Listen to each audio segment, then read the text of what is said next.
എപ്പിസോഡിന്റെ opening സീനിൽ നീലമുടിയൻ ക്രിഞ്ചോ അവനാണെങ്കിൽ ഒർഹിബയെ attack ചെയ്ത പെൺകുട്ടികളെ അവരെ രണ്ടുപേരെയും അച്ചരം പൊച്ചരം അടിച്ച് താഴെയിടുകയാണ്. അതിനുശേഷം ഫോഴ്സ്ഫുള്ളി ഒർഹിബയെ തൂക്കിയെടുത്ത് അവളുടെ കഴുത്ത് ഞെരിച്ച് അവന്റെ കൈ അതങ്ങനെ ഹീൽ ചെയ്യിപ്പിക്കും. അവന്റെ കൈ ഹീൽ ചെയ്ത് കഴിഞ്ഞ് ഒർഹിബയാണെങ്കിൽ അടികിട്ടി താഴെ കിടക്കുന്ന ആ രണ്ട് ഹോലോ പെൺകുട്ടികളെ ഹീൽ ചെയ്യാണ്. അവറ്റകൾക്കാണെങ്കിൽ അതൊട്ടും ഇഷ്ടാവില്ല. ഒർഹിബയുടെ സഹായം അതവർക്ക് വേണ്ടാന്ന് പറഞ്ഞ് ആണെങ്കിൽ വീണ്ടും അവളോട് ദേഷ്യപ്പെടുകയാണ്. അതേസമയം മറ്റൊരു ഭാഗത്ത് നമ്മുടെ കണ്ണാടി പയ്യൻ ഓറിയോ അവന്റെ പവറുകൾ നല്ല രീതിയിൽ പ്രയോഗിക്കും. പക്ഷെ ആ പിങ്ക് മുടിയൻ അവന്റെ പവർ ഉപയോഗിച്ച് ഓറിയോയുടെ പവറിനെ സീൽ ചെയ്യാണ്. കണ്ണാടി പയ്യൻ ഓറിയോയുടെ നിസ്സഹായ അവസ്ഥ കണ്ട് ഇപ്പൊ റാഞ്ചി അവനെ ഹെൽപ്പ് ചെയ്യും. അതിനുശേഷം വിളിച്ചു പറയും, ഓറിയോ ഈ ഒരു ക്വിൻസിയാണ്, നിനക്ക് ഞങ്ങൾ കഴിഞ്ഞും പവർ കൂടുതലാണ്, നിന്നെ കൊണ്ട് മാത്രമേ ഈ ഒരു അവസ്ഥയിൽ രക്ഷപ്പെട്ടു പോകാനായിട്ട് കഴിയൂ. എന്തെങ്കിലും ആലോചിച്ച് തോൽപ്പിച്ച് ഇവിടുന്ന് കടന്നു പോകാനുള്ള ബുദ്ധി അത് നീ കണ്ടെത്തണമെന്ന് പറയും. അത് കേൾക്കേണ്ട താമസം ഓറിയോ ആണെങ്കിൽ എല്ലാം മാറ്റിവെച്ച് രക്ഷപ്പെടാനുള്ള പ്ലാനും പദ്ധതിയും ഒക്കെ കാര്യമായിട്ട് ചിന്തിക്കാനായിട്ട് തുടങ്ങും. കണ്ണാടി പയ്യൻ ഓറിയോ ആണെങ്കിൽ ഇപ്പൊ റാഞ്ചിയോട് പറയും, എനിക്കൊരു അല്പസമയം അത് ആവശ്യമാണ്, ഒരു 20 മിനിറ്റ്. ആ 20 മിനിറ്റ് നേരത്തേക്ക് നീ എന്ത് ചെയ്തിട്ടാണെങ്കിലും എന്തൊക്കെ ആലോചിച്ചിട്ടാണെങ്കിലും എന്തൊക്കെ ടെക്നിക്ക് പ്രയോഗിച്ചിട്ടാണെങ്കിലും ഇവരെ തടുത്ത് നിർത്തണം. റാഞ്ചി ആണെങ്കിൽ അത് കേട്ട് ഒന്ന് ഞെട്ടും. പക്ഷെ വേറെ വഴിയില്ല, ഞാനത് ചെയ്തേ പറ്റൂ. എങ്കിലും മാത്രമേ കണ്ണാടി പയ്യൻ ഓറിയോയ്ക്ക് അവന്റെ ഐഡിയ അത് എക്സിക്യൂട്ട് ചെയ്യാൻ പറ്റൂന്ന് പറഞ്ഞ് റാഞ്ചി ആണെങ്കിൽ വീണ്ടും അവന്റെ സമ്പത്തും ബാങ്കായ് പവറും പുറത്തേക്ക് എടുക്കുകയാണ്. ആ രണ്ട് പവറും ഉപയോഗിച്ച് റാഞ്ചി ആ പിങ്ക് മുടിയന്റെ അടുത്തേക്ക് വന്ന് അവർ രണ്ടുപേരും അതിലങ്ങനെ കവേർഡായിട്ട് നിൽക്കും. പിങ്ക് മുടിയനാണെങ്കിൽ ഒന്നും മനസ്സിലാവില്ല. എന്തുകൊണ്ടായിരിക്കും അവൻ ഈ ഒരു പവർ ഉപയോഗിച്ച് എന്നെയും അവനെയും ഒരുമിച്ച് ലോക്ക് ചെയ്ത് ചിന്തിച്ച് കൺഫ്യൂസ്ഡ് ആവുകയാണ്. റാഞ്ചി അവനെ നോക്കി ചിരിച്ച് ഇപ്പൊ കയ്യിൽ ഒരു പ്രത്യേക പവർ എടുക്കും. റാഞ്ചിയുടെ ആ ഒരു ആർട്ട് പവർ അത് നിസ്സാരമായ പവറല്ല. അവൻ ആ ഒരു പവർ ഉപയോഗിച്ച് ഇപ്പൊ പിങ്ക് തലയൻ അറ്റാക്ക് ചെയ്യാണ്. അൺഎക്സ്പെക്ടഡ് അറ്റാക്കിൽ ഒന്നും ചെയ്യാൻ കഴിയാതെ പിങ്ക് തലയൻ അവൻ അങ്ങനെ തകർന്ന് താഴേക്ക് വീഴും. കാലി ഇളകി അവൻ ചാടി എഴുന്നേറ്റ് റാഞ്ചിയെ നോക്കുകയാണ്. പിങ്ക് തലയനാണെങ്കിൽ വിശ്വസിക്കാൻ കഴിയുന്നില്ല. ഇതുവരെ അവനെ ആരും ഇതുപോലെ അറ്റാക്ക് ചെയ്തിട്ടില്ല. ഇവനെ കൊണ്ട് എങ്ങനെ അത് കഴിഞ്ഞു? പിങ്ക് തലയൻ എന്തെങ്കിലും ചെയ്യുന്നതിന് മുൻപേ നമ്മുടെ കണ്ണാടി പയ്യൻ ഓറിയോ അവനാണെങ്കിൽ വീണ്ടും അവന്റെ പവർ പിങ്ക് തലയന് നേരെ ഉപയോഗിക്കുകയാണ്. സത്യത്തിൽ നീ ഒരു സയന്റിസ്റ്റ് തന്നെയാണോ? നിന്റെ ആദ്യത്തെ പെർഫോമൻസ് ഒക്കെ കണ്ടപ്പോൾ ഞാൻ കരുതി നിനക്ക് ഒരുപാട് കാര്യങ്ങളൊക്കെ ചെയ്യാൻ കഴിയുമെന്ന്. നീ ഭയങ്കര പവർഫുൾ ആണെന്ന്. പക്ഷെ നീ ഒരു ബിഗ് ഫെയിലിയർ ആണ്. ക്വിൻസീസിന്റെ പവറിന്റെ 7 അയലത്ത് പോലും നിനക്ക് വരാനായിട്ട് കഴിയില്ല.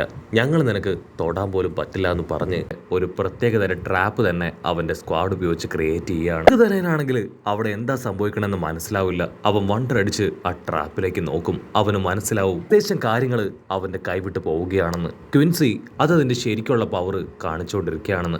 എങ്ങനെയെങ്കിലും അവൻ ഈ ട്രാപ്പ് മുഴുവനായിട്ട് ലോക്ക് ചെയ്യുന്നതിന് മുൻപ് അതിൽ നിന്ന് രക്ഷപ്പെടണം എന്ന് പറഞ്ഞ് അവൻ കാര്യമായിട്ട് ചിന്തിക്കുന്ന അടുത്ത നിമിഷം ഇവിടെ കണ്ണാടി പയ്യൻ അവനാണെങ്കിൽ അവന്റെ വിരൽത്തുമ്പിലുള്ള ഒരു ചെറിയ റിമോട്ടില് അങ്ങനെ ട്രിഗർ ചെയ്യാണ്. ഞൊടിയിടയിൽ തന്നെ ആ ട്രാപ്പ് അത് അങ്ങനെ വന്ന് അവനെ ലോക്ക് ചെയ്യാനായിട്ട് തുടങ്ങും. റാഞ്ചിക്കാണെങ്കിൽ ഭയങ്കര സന്തോഷം. കണ്ണാടി പയ്യൻ ഓറിയോടെ ബുദ്ധി അത് ശരിക്കും റോക്കറ്റ് തന്നെ എന്ന് പറഞ്ഞ് അവൻ തുള്ളിച്ചാടുകയാണ്.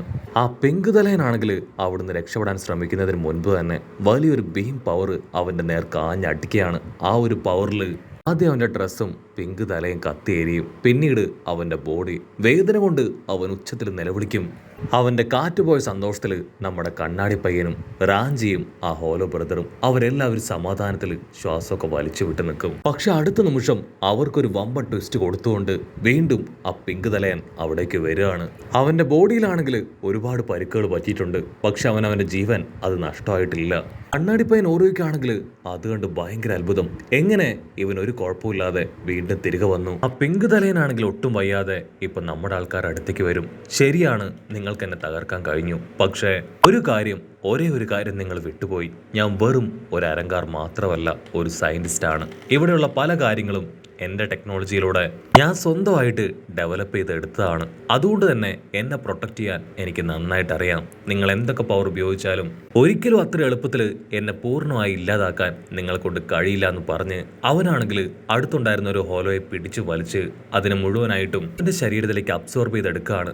അവനങ്ങനെ അബ്സോർബ് ചെയ്യേണ്ട താമസം അവൻ ബാക്ക് ടു നോർമൽ ആവും. അവന്റെ ബോഡിയിലുണ്ടായിരുന്ന പരിക്കുകൾ, ഇന്റേണൽ ആൻഡ് എക്സ്റ്റേണൽ ഇഞ്ചുറീസ് അതെല്ലാം തന്നെ ഇല്ലാതായി അവൻ പഴയതുപോലെ കുട്ടപ്പനായി തീരും. നമ്മുടെ ആൾക്കാർക്കാണെങ്കിൽ ആ കാഴ്ച കണ്ട് വിശ്വസിക്കാനാവില്ല.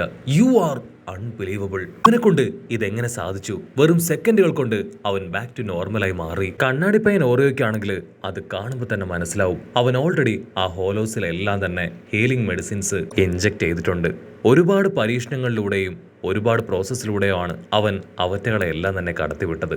സോ അവൻ്റെ ആവശ്യങ്ങൾക്ക് വേണ്ടി അവൻ യൂസ് ചെയ്യുന്ന വെറൊരു ടൂള് മാത്രമാണ് അവറ്റകൾ.